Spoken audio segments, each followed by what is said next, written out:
This is Histories and Mysteries. I'm Ashley. And I'm Rochelle. And on today's episode, I am going to be going over the second and final part of The Watcher. And Rochelle is doing The Hat Man. Yep, that's all I'm giving you. Okay, I've never heard of it, but it sounds creepy. So we wanted to give a little thank you to our listeners because a lot of you have been here since the very, very beginning, and we so appreciate you. Even I haven't been here since the beginning, so good on you.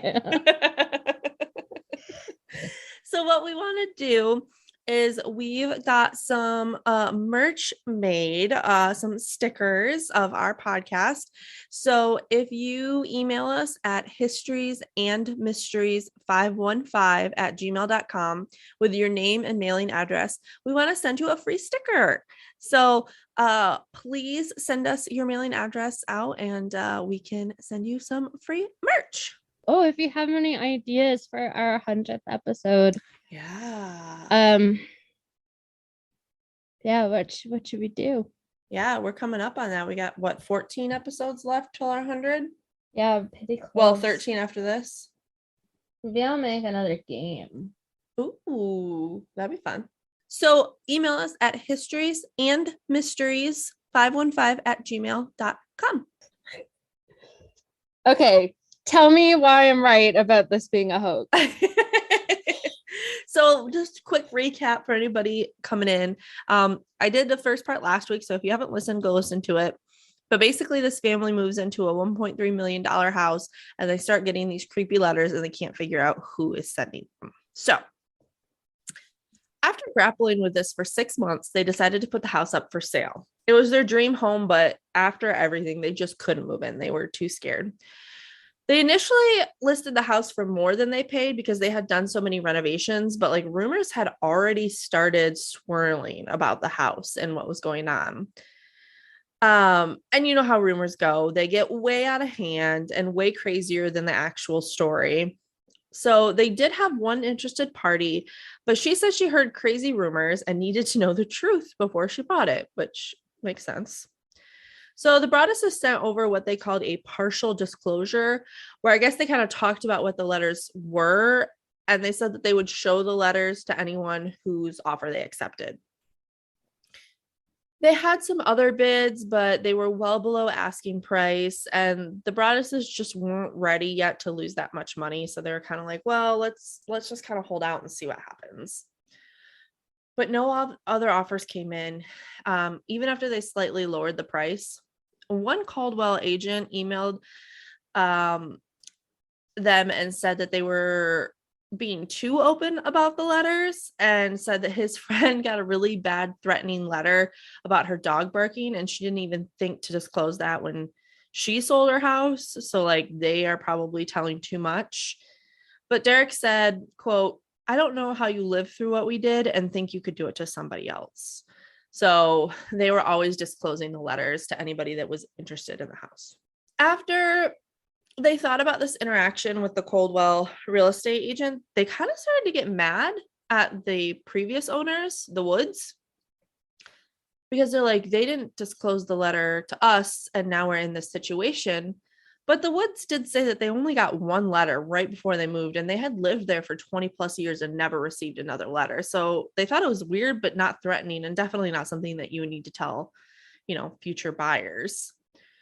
But the Broaddus has said that even though that might be true, the name The Watcher alone should have had them disclose it. So the Broaddus has actually decided to sue the Woods, which this is the only step in the process where I think they were in the wrong. Yeah, it doesn't concern me. Yeah. What people have done there before, I don't know. Yeah. I don't know. I agree. Something's fishy. They were afraid that the story might get out because their kids still didn't know anything about it, and they didn't really want their kids to find out because they didn't want them to be scared. And they figured that with the suing, oh, imagine it is the kids. Oh God. It's very negative. That would be awful. Can you even imagine? So They figured they'd probably just get like a small private settlement and nothing more would come of it, but boy, were they wrong. Oh no. The first news station to pick up the story was the frickin' Today Show. Do you guys know what that is in Canada? The Today Show? It's like breakfast TV, Yeah. kind of. Yeah, it's a really big okay. morning TV news show. It's broadcast nationally.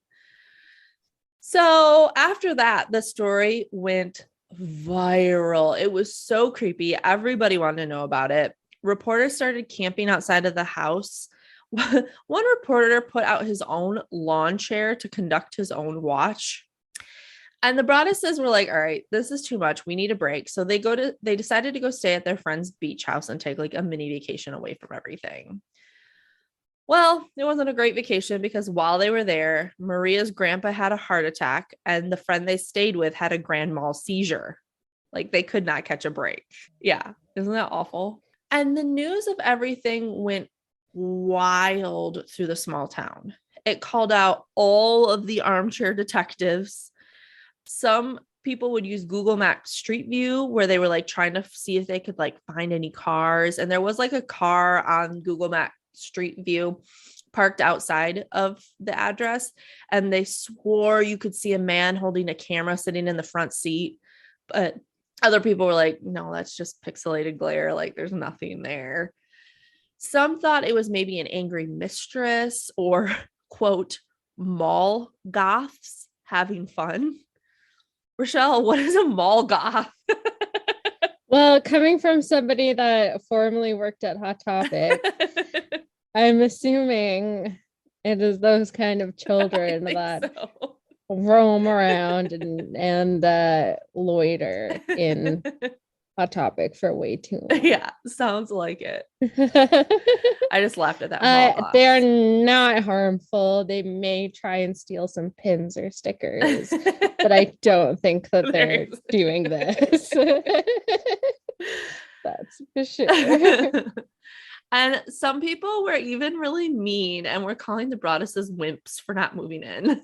So now that the whole neighborhood knew what was going on, people had their opinions on Michael Langford, that kind of odd neighbor. Some didn't think it was him. They said he was a diagnosed schizophrenic at a young age. And because of this, he just came off as odd or spooky to people, but he was really harmless. He would even go out of his way to get his neighbor's paper every morning for him. So people said he's harmless. He's just, people think he's weird because he has schizophrenia, which is rude. But they're like, no, he's fine. And even though the police had given up on the investigation, the private detective that the Broadduses hired had not. He actually found out that the police ran a DNA analysis on one of the envelopes and found out that the DNA belonged to a woman. Ooh, I like that because I still think this is a fucking hoax. So if it's like a masterminded by a lady, I like that. Lady mastermind. Yeah. So they thought, okay, well, maybe it's a different member of the Langford family. And there was Abby, the sister, and she was a real estate agent. So she would have had that prior knowledge to the sale of the house. She also worked at Lord and Taylor. So Chambliss, the private investigator, got with a security guard there and had him swipe one of her water bottles to test the DNA. And it was not a match. A little bit after that, prosecutors told Derek and Maria that they couldn't say why and they couldn't say how, but they had ruled out the Langfords. But Derek was suspicious. They were just about to file civil charges against the Langfords and thought that maybe the prosecution didn't want the story blowing up again. After all, they hadn't solved it, so it probably looked bad for their small town. But the Broadduses would not be deterred. They were determined to find out who was doing this. They took a picture of the handwriting on an envelope and went door to door in the neighborhood, hoping someone would recognize the handwriting, like maybe they had sent, Christmas cards or something, but no one recognized anything. They even hired a neighbor who owned a security firm to look for any handwriting matches, but he didn't find anything to go on either. They thought about hiring a hacker to hack into the neighbor's Wi-Fi and look for any documents, but that was super illegal and more difficult than they had anticipated, so they decided not to do that.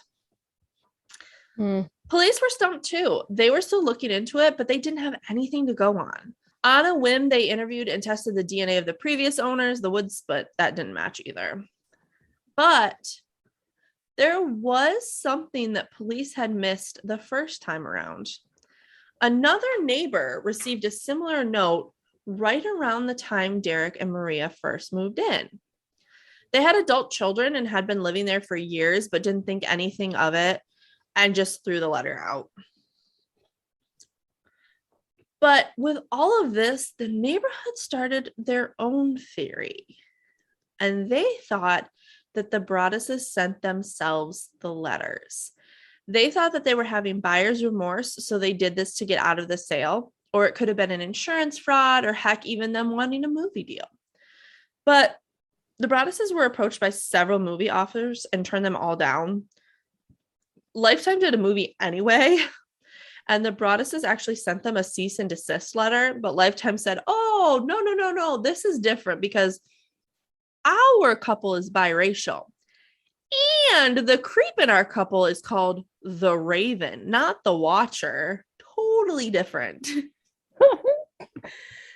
But the neighborhood turned against them. They thought the Broadduses were con artists, basically using the argument, we've lived here for so many years and this has never happened to me, because that's always a legitimate argument. I hate that argument. They were worried that the coverage of this would bring down their neighborhood's good name, because they're the rich neighborhood. It also didn't look like the Broadduses were going to win their lawsuit against the Woods. There wasn't any law that said they had to disclose that or anything similar. Some states do have laws that you have to disclose if someone was murdered in the house or anything like that, but New Jersey didn't have anything about the Watcher letters or whatever. But Derek thought, okay, well, we can't sell it. Maybe we can rent the house to the Department of Veteran Affairs or a company that runs halfway homes, because it's a huge house. But nothing came of that. So in 2016, they put it back on the market. They even held an open house and several people showed up. The Broadduses, at this point, they're just spiraling, and they spent all night comparing handwriting from the guest book to the letters, hoping that maybe the Watcher had come by, but nothing really popped out. And everyone who was interested ran as soon as they had that disclosure of the letters. Their real estate lawyer suggested selling their house to a developer that could rip the house down and split the lot. It was the biggest lot in the neighborhood, but the planning board required each lot to be at least 70 inches wide. And if they split the lots, it would be 70 feet wide, not 70 inches.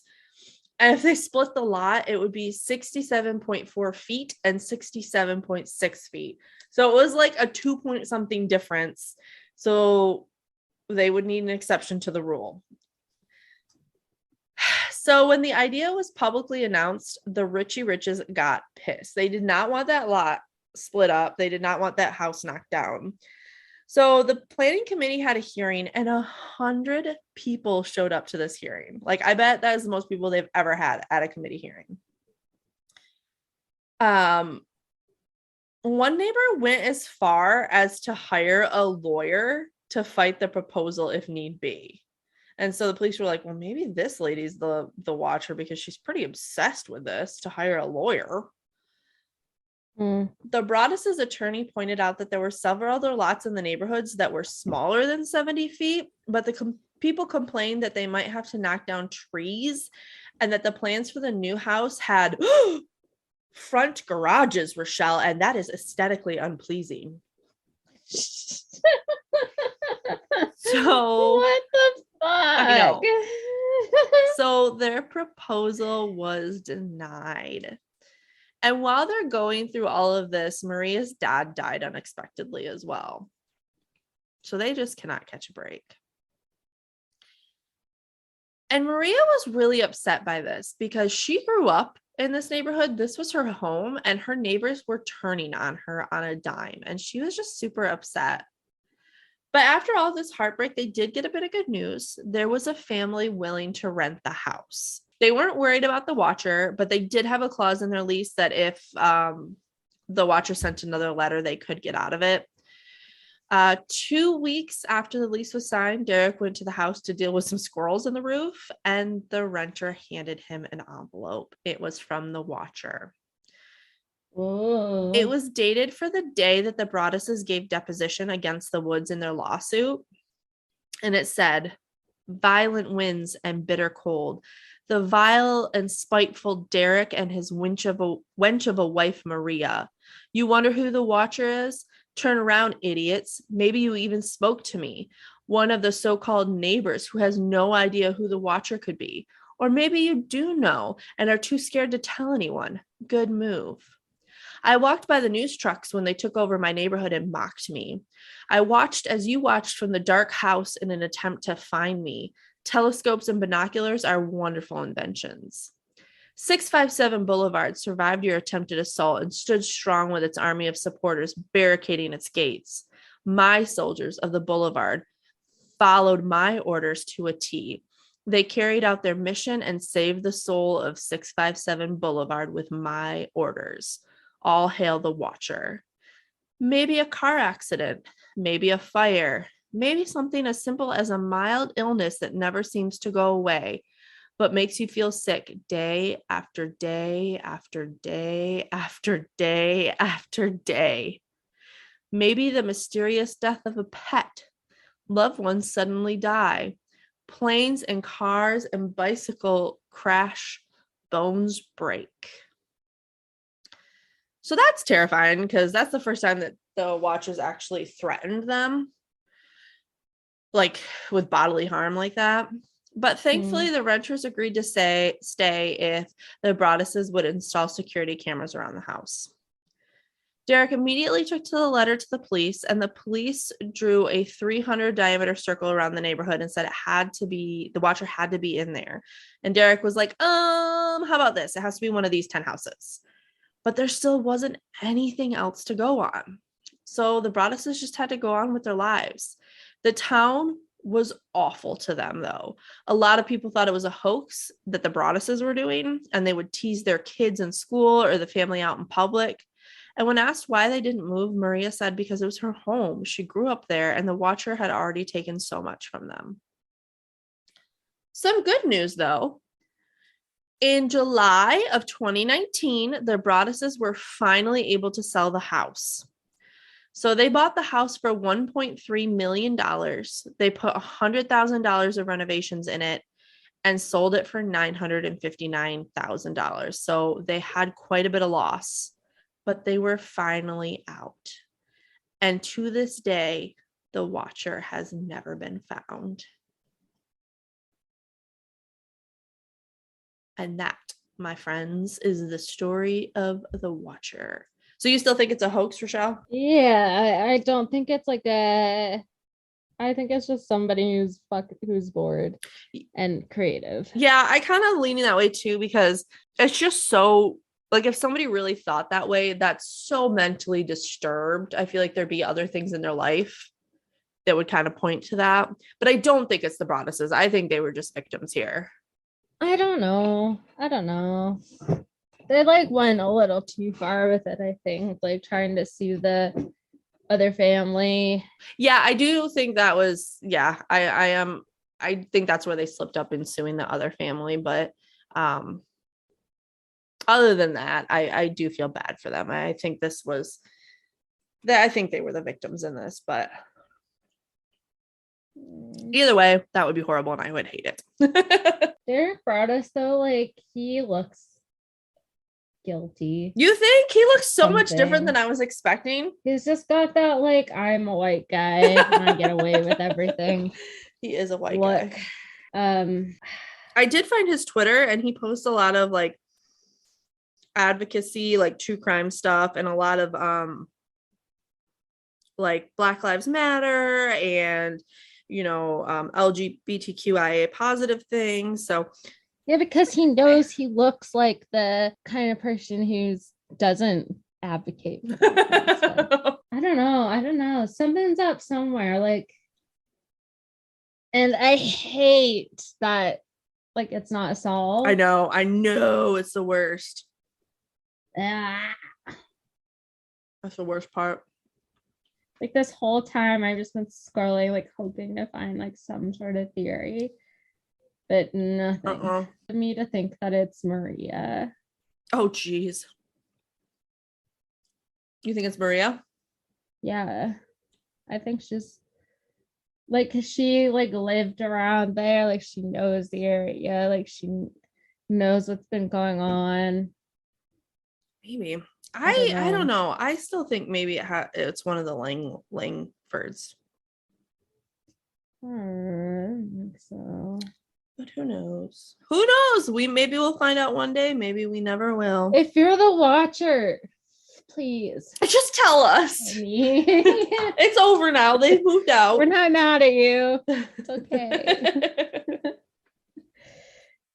No one got hurt. It's fine. All right. Well, let's hear about a hat man. Okay.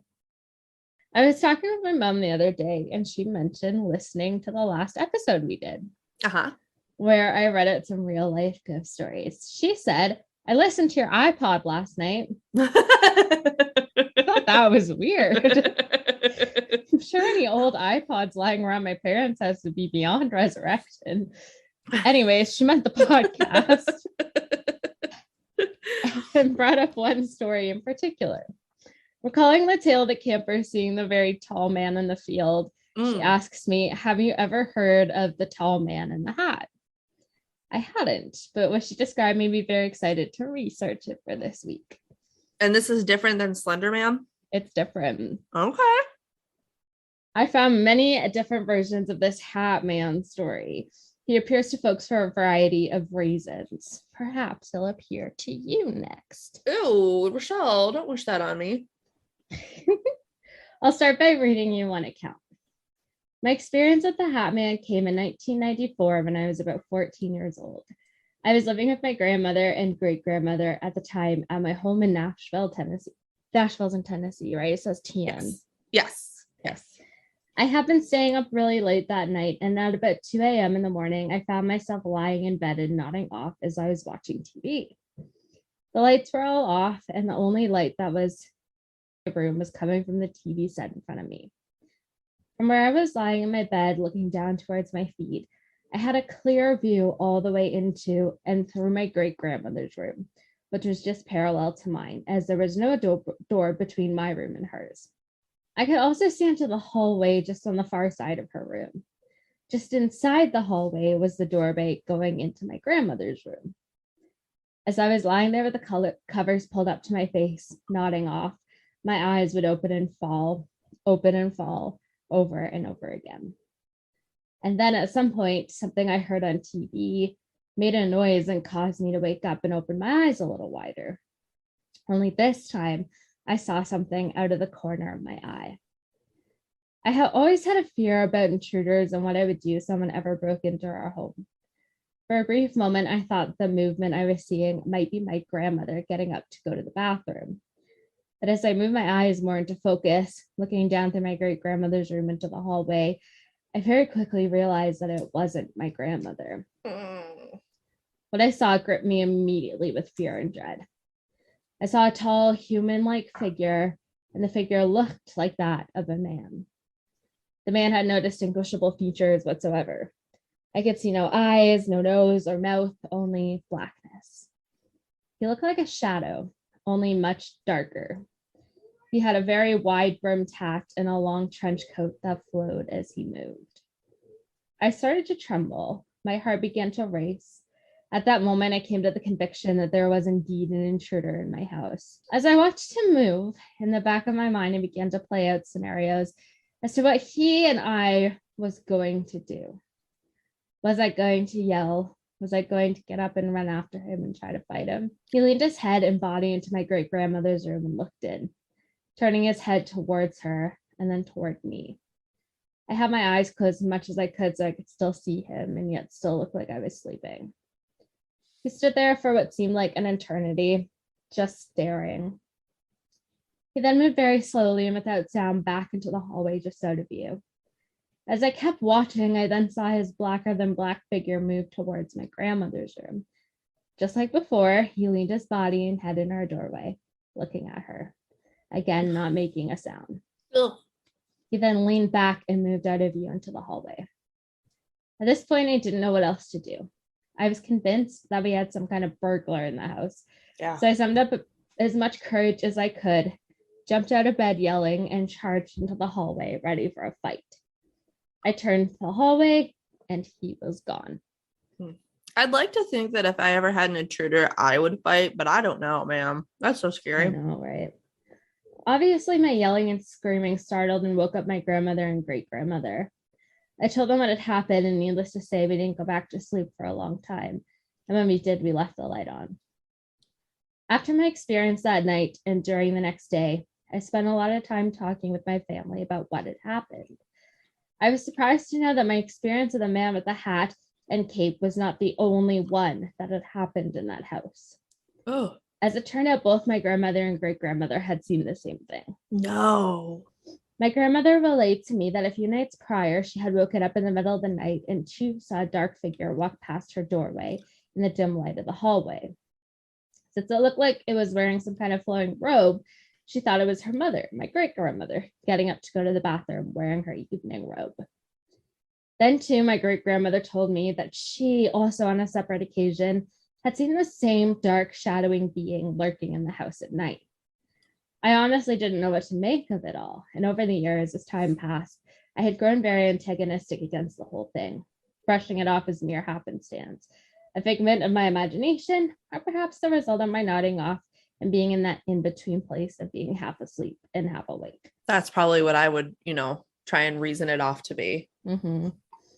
I thought about it every now and then, but relegating it to the back part of my mind, paying little attention to it. I would continue to feel this way about the experience until about the year 2001. That's when everything changed. I was driving a long distance one night, hitting the scan button to see if I could find something to listen to on the radio to help pass the time. The station landed on 1510 WLAC on a show called Coast to Coast AM with George Noory.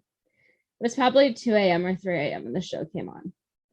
They were doing a show on what was called shadow beings. Ooh, I hate that. It was the first time I had ever heard of something like that. As I listened to the show, nothing could prepare me for what I heard next. George Noory and the guests went on to describe people's experiences with one particular shadow being, a dark man-like figure with a large wide brim hat and a cape. Immediately, I felt chills run down my spine. I knew at that moment that what had happened to me as a teenager was not a figment of my imagination and was definitely not the result of me nodding off. I had seen what these people were describing exactly. So the Hat Man is one of those things that seems really hard to believe it could exist until you yourself have experienced it. Unlike ghost hunting detection gear that is able to obtain viable evidence of the ghost world, there isn't really anything like that set up for the existence of Hat Man. Is it a myth? Is it an interdimensional being? Is it nothing more than an episode of sleep paralysis? It's easy to dismiss this as a spooky dream, but the nightmarish figure keeps popping up in reports all around the world. The experience of Hat Man crosses borders and time periods. There's a blog that is dedicated to people writing about their experiences with it called the Hat Man Project, which was started by Tim Brown, the man from that first story I read. The question looming is that if it's sleep paralysis, how and why do so many experience the same thing? Who or what is the Hat Man? For about as long as written records have existed, people have described a frightening nighttime vision that paralyzes them with fear and seems to suck the breath right out of their chests, often by pressing down on them. The entity has stalked humans throughout history and never adheres to a particular society or era. Folklore from Newfoundland describes an old hag who sits upon sufferers' chests as they sleep. Sleep researchers simply call it sleep paralysis. When one experiences an episode of sleep paralysis, they're in the process of falling asleep or waking up. You find yourself completely awake, but unable to move or speak. And it's often reported the afflicted person sees a shadowy or indistinct shape approaching them. Didn't you say you had sleep paralysis at one point, Rochelle? Yep. I have been unlucky enough to experience several episodes of sleep paralysis throughout my life, and I can single-handedly tell you just how terrifying it can be. I bet. Sleep paralysis is actually quite common. About 8% of people regularly experience this phenomenon. Not only do people claim to see shadow figures, the visions of other spooky things like spiders and other insects are often seen. Did you see anything? I have seen the spiders, and wow. I have this like waking up feeling like I'm in the middle of the ocean, and all I can see are waves, and like calling for like my mom or someone to come and help me. But she was like, I would find out there the whole time, but I didn't see her. Or I would often like have these like auditory hallucinations where I would like hear music or like hear a radio and constantly be asking to like turn the radio off. Oh, that's terrifying. I'm so sorry. Super weird. Yeah. I don't have it as much anymore. Like when I was younger, I used to have like night terrors and fever hallucinations, and oh god. But every once in a while I'll still get like a sleep paralysis episode, and it sucks. Yeah, I bet. Some experts have theorized the idea of the Hat Man being subconscious reworkings of figures from popular culture, including popular horror films. Psychologist Christopher French suggests Freddy Krueger from A Nightmare on Elm Street being a good candidate for the Hat Man image. Oh, yeah. However, a paper published in 2017 by leading neuroscientists Baland Jalal and V.S. Ramachandran, it's probably not that at all, neurological theories for why people hallucinate shadowy figures during sleep paralysis. You're most likely to have emotionally charged dreams during REM sleep. Rapid eye movement, if you didn't know. Wow, that sounded very condescending. I'm sure you know. Not talking down to you. Our brain. Sometimes I think I'm funny. You're funny. Our brain paralyzes our body to ensure we don't hurt ourselves. Unfortunately, sometimes our brain wakes up while we are in this paralyzed state, and the super vivid and terrifying dreams of REM sleep can spill over REM sleep. Is it REO Speedwagon or Rio Speedwagon? That's a trivia question for my readers. You're not reading this, you're listening to it. Shouldn't be allowed to have a platform like this. The theory is that the part of the brain responsible for processing the body map itself is disturbed, often resulting in the dreamer projecting a human-like figure. A number of religions, legends, and belief systems describe what are known as shades, shadowy spiritual beings or supernatural entities. There isn't consensus on whether these figures are good, bad, or something else entirely. So what are these shadow people? It's certain these dark apparitions aren't human, but with all kinds of theories about their existence, no one really knows what they are or where they came from. The Hat Man is believed to be one of them, and although he's extremely mysterious, many witnesses claim he's over 6 feet tall and always wears a hat. According to creepy stories about the Phantom Hat Man, he appears during times of emotional turmoil or distress and will often observe you as you sleep. Humanity may never know his true identity, but if he ever pays you a visit, consider yourself special.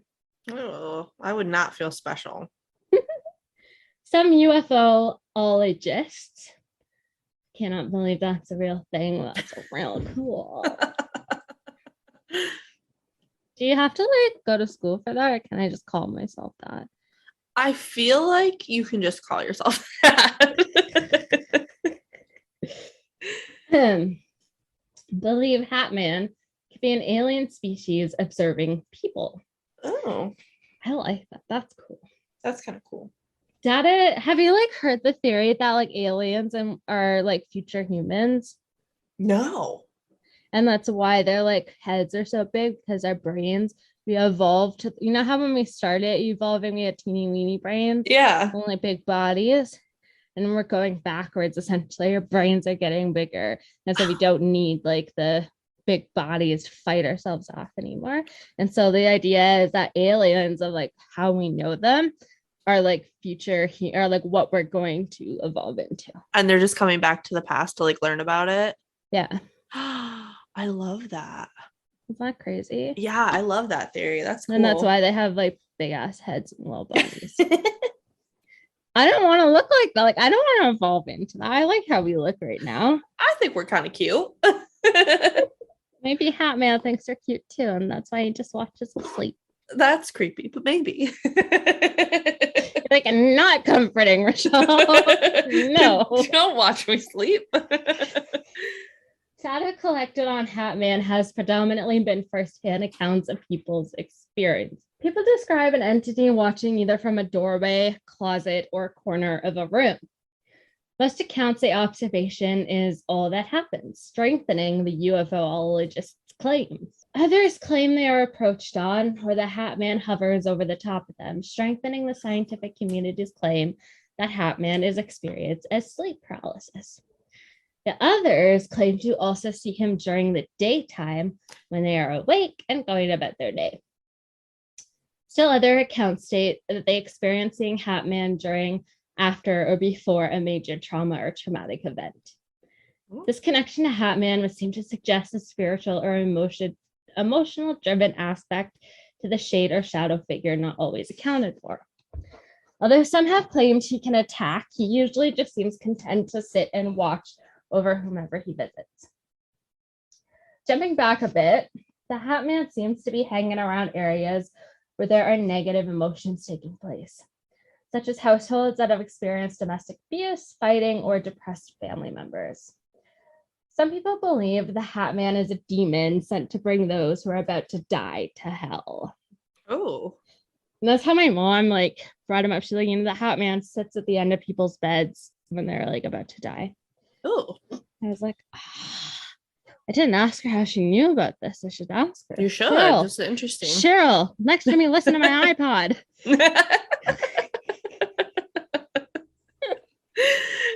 Tell me how you know about this. Author Heidi Hollis may be able to back that up with a story about a German soldier told her about witnessing Hat Man, asking who he was, and being told Scratch, an old nickname for the devil. Hollis also recounted the story of a suicidal man who woke to find himself in the hospital and the Hat Man close by.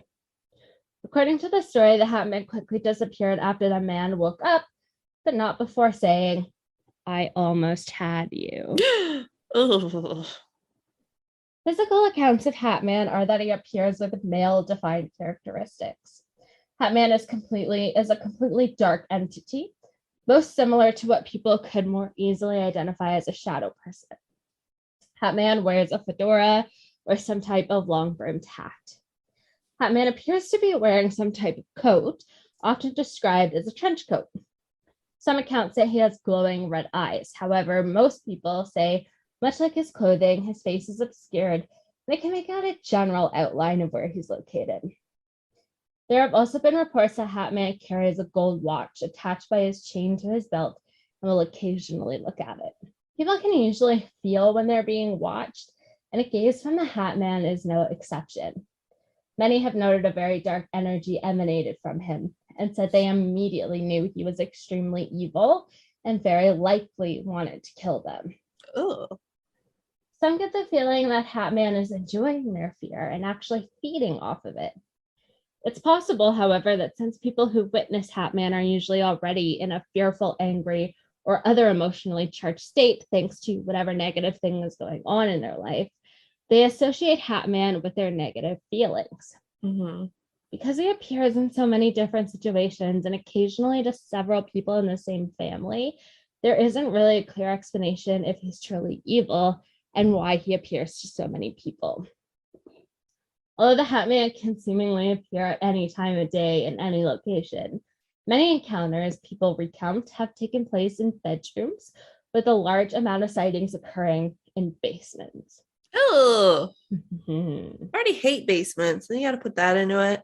Does your house have a basement? Yes, and I hate it. My parents' house, like the house that I grew up in for the most of my life, has a basement, but then it has a crawl space. Ooh. And I used to like take my friends in there to like just play. And I had this like creepy little piano in there. Why are you? And the I would creepiest used to like kid go the in there and world? like play the piano. And my best friend Paige will still bring up like why on earth I would go under there and play that creepy piano. You know, like those little kids you see in horror movies that do weird things, and you're like, why would that child do that? That's so creepy. Well, Rochelle is that child. On brand for me, I think. So what happens when you have an only child? Oh no. They gotta like find ways to entertain themselves, and sometimes it's Creepy. yeah. Why this is the case isn't entirely clear, but since many basements are dark and scary to begin with, it makes sense. Considering many encounters with the Hat Man take place when the person visited is about to go to sleep or has just woken up or is already asleep, the Hat Man appearing in a bedroom makes sense too. Lots of witnesses have met the Hat Man when they were children and kept the stories to themselves for many years, either because they didn't want to be thought of as crazy or they didn't rationally believe the story themselves. Yeah. Shelley Adler, a medical anthropologist at the University of California, San Francisco. The University of California is in San Francisco, which is in California, right? Yes. Strange. We don't have like the University of Ontario or like most of our states have like there's University of Michigan or Michigan State University. There's West Virginia University. We have like cities like University of Toronto. Gotcha. Yeah, most of ours aren't cities, our states. Not like I don't think. Rusting. Shelley Adler, a medical anthropologist at the University of California, became interested in cultural origins of nightmares. In 4 years spanning the late 1970s and early 1980s, 18 seemingly healthy Hmong men living in the US perished suddenly in their sleep. Almost 100 more deaths followed in the next decade before tapering off. Oh. Doctors described their deaths to the condition with the alarming name of sudden, unexpected /unexplained nocturnal death syndrome, or SUNS for short. In the years since, researchers have theorized that many SUNS deaths are caused by Brugada syndrome, a genetic condition more common in people of Southeast Asian descent that carries irregular heartbeats and increases the risk of sudden death. Oh.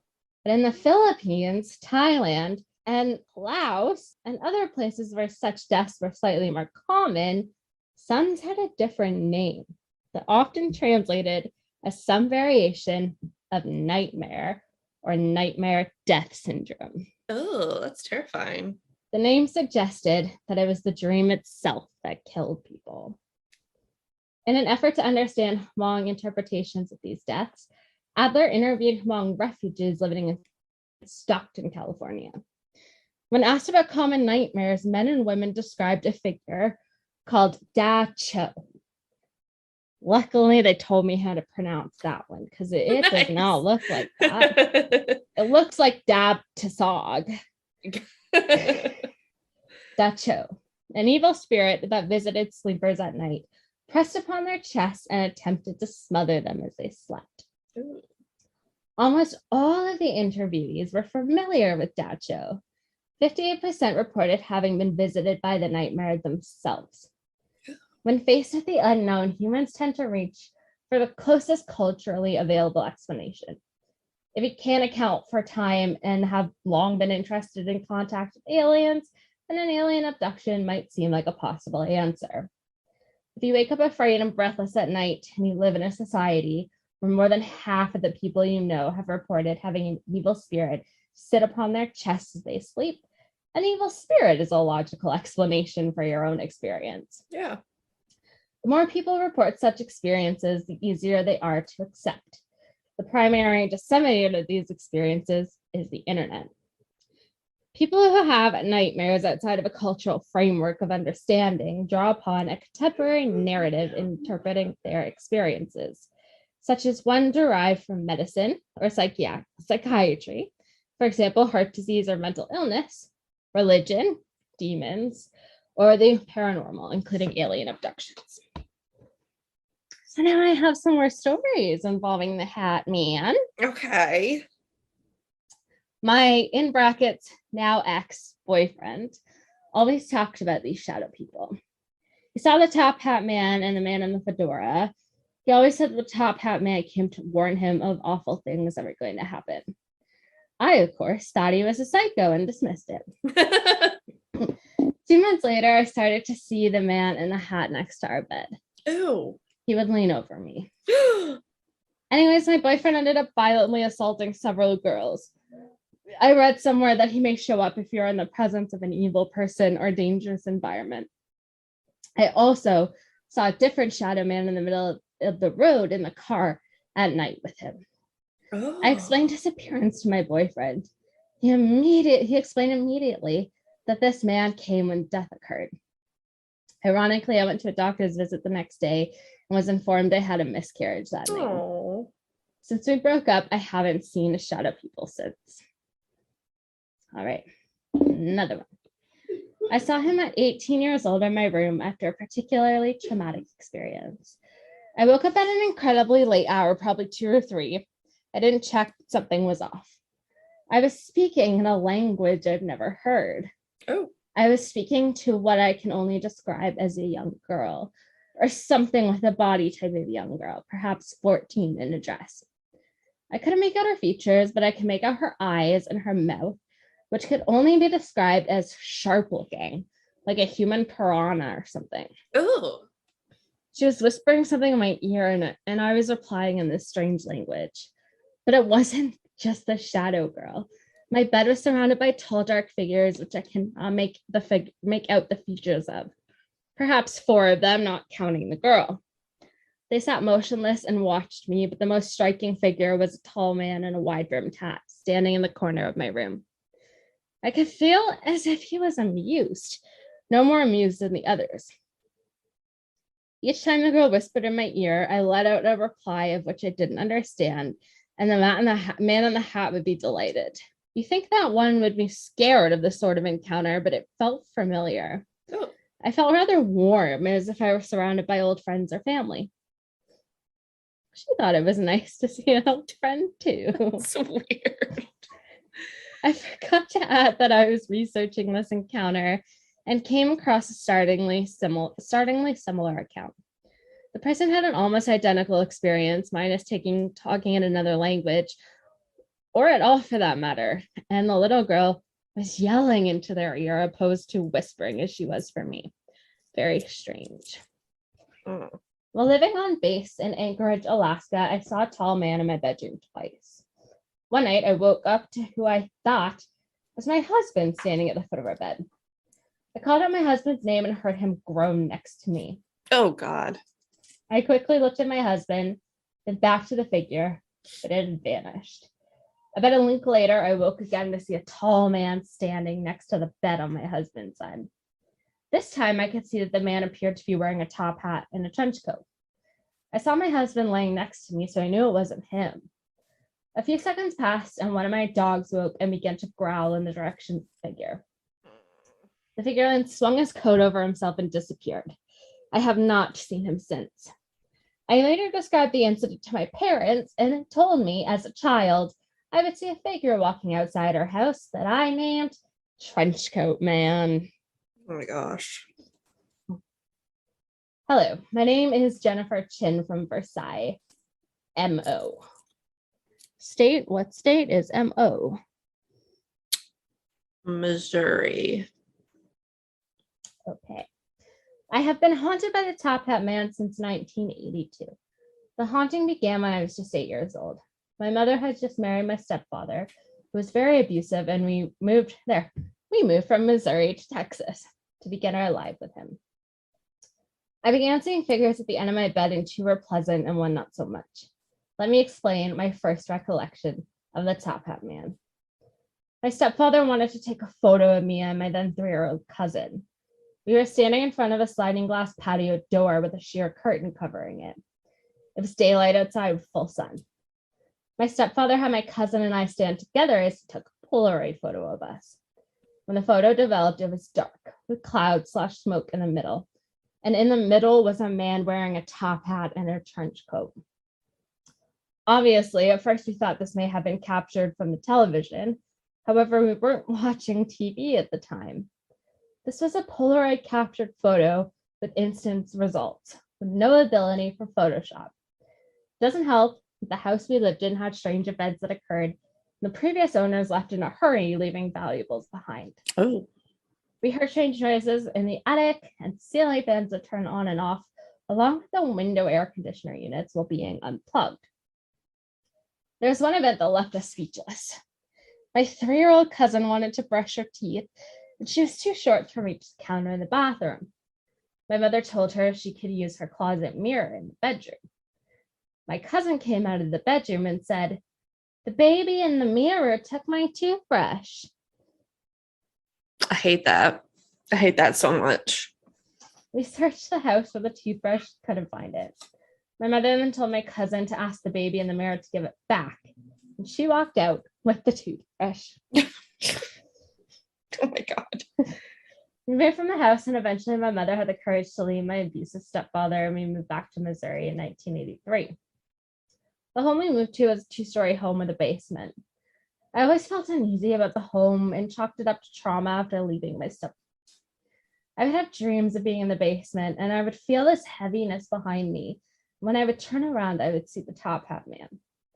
I couldn't breathe, and I would pass out from his presence.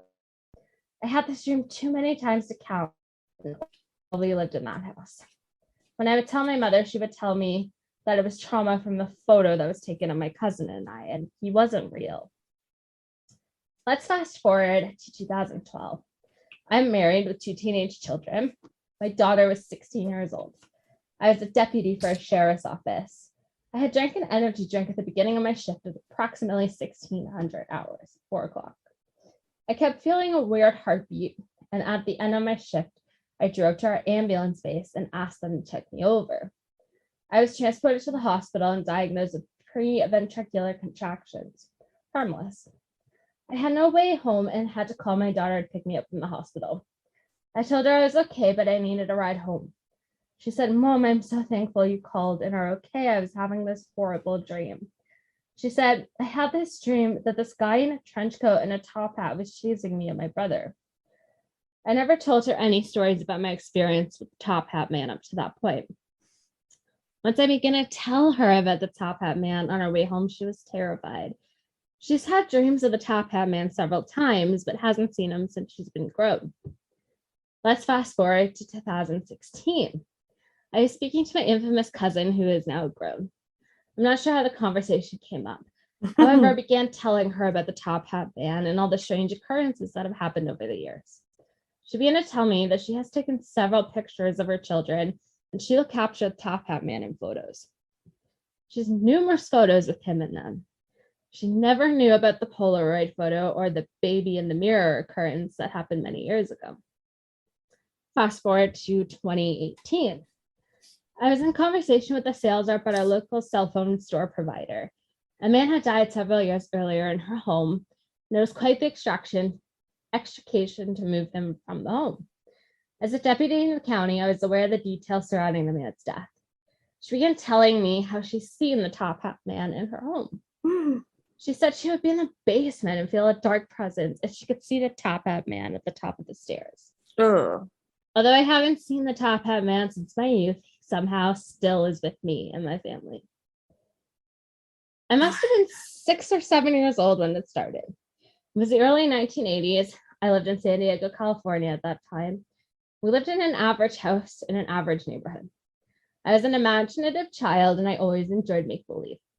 It's no wonder that my family didn't believe me when I began to tell them that there was a man who stood in my doorway at night.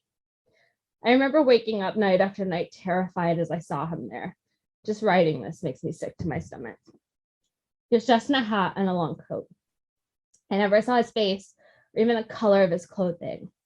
I could see his shape from my nightlight in the darkness. He never passed the threshold on my bedroom door, but he stood there for what felt like forever. I would just sit in my bed and stare at him, my body racked with fear. So scared I could not scream or cry. Terrified that if I moved or turned my eyes away, he would come and get me. Once he left, I would run to my sister's room and crawl in bed with her. This became a nightly occurrence and went on for years. 38 years later, I happened to be watching a documentary about nightmares and saw that other people have seen the same man. Oh my gosh. I cannot believe it. I still can't. Can you imagine that? Like just sitting there watching that and being like, oh my God. I know, right? Why me and no one else in my home? I still shudder when I think of this. For all of the others who have shared in this horror, you are not alone. And that is the story of the Hat Man. I hated it and loved it. So I used a couple resources. sinistercoffeeandcreamery.com. I love that. theweek.co.uk, ranker.com, qz.com, and of course the .com, which is still regularly uploaded with news stories from people who have seen the Hat Man. Oh, that's so creepy. It kind of reminds me of the like the death omen, like the black dog. Yeah. At the end of the bed before somebody dies. Yeah, I was kind of thinking of like those cats that can like sniff out who's gonna die next at nursing homes, you know? Yeah. Except I'd rather have a cat like sit with them until they go. Yeah, so my mom was saying that she's like, yeah, I think that's like the tall Hat Man. And like a lot of times will be seen in like hospitals and somebody who's like about to die. So kind of like a Reaper. Yeah. Yeah. Yeah. Crazy. Very interesting. So thanks, Mom. Mommy. Yeah, thank you for that. That was awesome. Mama. That was awesome. For that one. Now let's find some jokey joke. 2 men broke into a drugstore and stole all of the Viagra. The police put out an alert to be on the lookout for 2 hardened criminals. Oh my God. How do you make a pool table laugh? How? Tickle its balls. Oh. Why does Snoop Dogg carry an umbrella? Drizzles for drizzles. Oh, drizzle.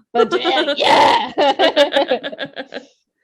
What do you call a pony with a sore throat? A little horse. Yeah, a little horse. Did you hear about the constipated accountant? He couldn't budget, so he had to work it out with a paper and a pencil. Oh no. Why does a mermaid wear seashells? Why? Because she outgrew her bee shells. What do you call someone who refuses to fart in public? What? A private tutor. Okay, now let's find one that's like safe for work. Although we never said this was family friendly, did we? What did one wall say to the other? Meet me at the corner? Yeah. Well, I think we've tortured our audience with enough horrible jokes. Hold on, I found some more. Okay. Why can't you hear a psychiatrist using the bathroom? Why? Because the P is silent. Okay. That's enough, I think. Enough torture. Yep. Well, if you want more of us lovely ladies, you can find us on historiesandmysteries.ca. We're also on Instagram and Facebook, Histories and Mysteries Podcast. And please feel free to rate and review us if you like us. If you don't like us, then don't rate and review us. Mm-hmm. And if you've seen the Hat Man, yes. If you are the Hat Man, if you are the Watcher, maybe the Watcher is the Hat Man. Maybe. Either way, call us, please. Well, we look forward to bringing you 2 news stories next week. Bye.